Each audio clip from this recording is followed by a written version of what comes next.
લગતા સંદર્ભમાં શું ચર્ચા કરવામાં આવી? ભાગેડુ લગ્ન પ્રથામાં અમે જેટલી પણ માંગણીઓ કરી હતી એમાંથી મોટા ભાગની માંગણી ગુજરાતની સરકારે સ્વીકારી છે અને અમે આશાવાદી છીએ કે આવનારા 15 દિવસમાં ભાગેડુ લગ્ન પ્રથાના રજિસ્ટ્રેશન એક્ટમાં સુધારો થઈ જશે અને જેટલી પણ જગ્યાએ મારી પહેલાં જેમ દિનેશભાઈએ વાત કરી ગુજરાતમાં 10 કે 12 જગ્યાએ મેરેજ રજિસ્ટ્રેશનના જે કૌભાંડ અને ભ્રષ્ટાચારો થયા છે ત્યાં આજ 7 સુધીમાં ફોજદારી ફરિયાદ દાખલ કરી દેવામાં આવશે.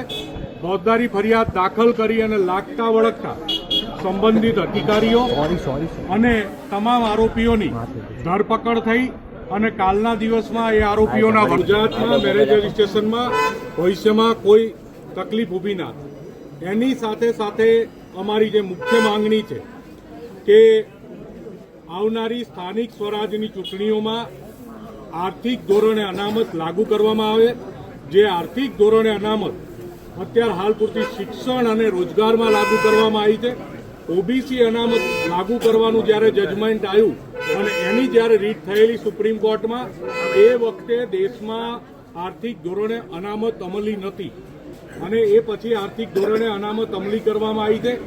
જેના કારણે ઓબીસી અનામતની જેમ જ ઓબીસી એસસી એસટીના અધિકારોને ક્યાંય પણ નુકસાન ના થાય એ રીતે આર્થિક ધોરણે અનામત લાગુ કરવાની પણ વાત સન્માનીય નાયબ મુખ્યમંત્રીશ્રીને, કાયદા મંત્રીશ્રીને અને વિભાગના અધિકારીઓને કરવામાં આવી છે. પણ એ થોડી લેન્ધી પ્રક્રિયા છે.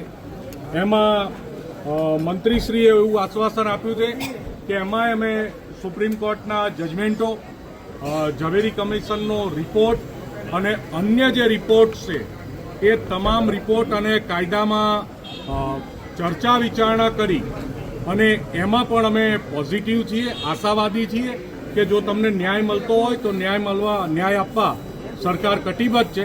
એટલે અમે આશા રાખીએ છીએ કે 10%ના ધોરણે ઈબીસી આવનારી સ્થાનિક સ્વરાજની ચૂંટણીમાં લાગુ થઈ જશે. પણ જવાબ આપું છું, નહીં લાગુ થાય તો અમને દિનેશભાઈને, મનોજને, ગીતાબેનને, પૂર્વિનભાઈને બધાને તમે ઓળખો જ છો. જ્યારે અમે મેરેજ રજિસ્ટ્રેશનની વાત લઈને આવ્યા ત્યારે તમારો આ પ્રશ્ન હતો ને એ આજે પૂરો કરીને આવ્યા છીએ. હજુ અમારી જોડે સમય ઘણો છે, સરકાર જોડે સમય ઘણો છે. ધીમે ધીમે પૂરું કરાવી દઈશું જેવી રીતે થાય.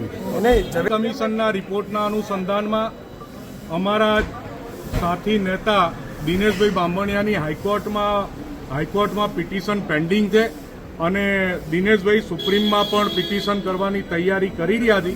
એટલે હાઈકોર્ટ કાં તો સુપ્રીમમાંથી રિઝલ્ટ લઈ આવશું, ન તે જેવી રીતે શિક્ષણ અને રોજગારમાં અનામતનું રિઝલ્ટ જેવી રીતે લાયા હતા એવી રીતે આમાં લાવશું.